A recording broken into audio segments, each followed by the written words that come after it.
The WS-40 is used to remove bonded semicon shield on 5 to 35 kV cable with ODs of 0.625 to 1.875 inches, 15.88 to 47.63 millimeters.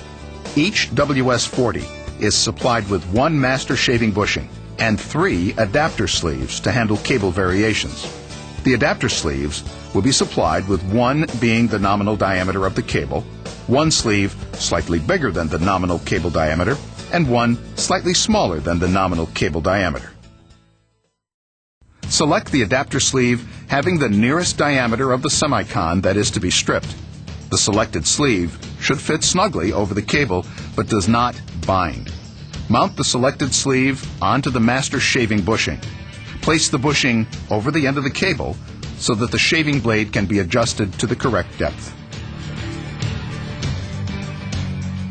Lubricate the semicon surface with silicone lubricant to minimize friction between the adapter sleeve and semicon material. Place the bushing assembly into the WS-40.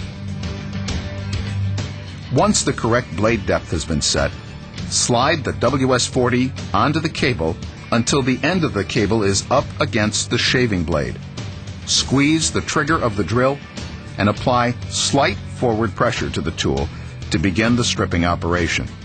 Continue the forward pressure until the desired strip-off length is reached.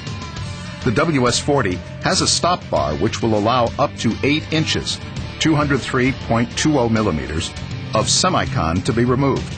To remove an unlimited amount of semicon, simply remove the stop bar. To complete the operation, let the machine rotate 2 to 3 revolutions against a QC1 quick clamp or a TC1 transmission cable clamp.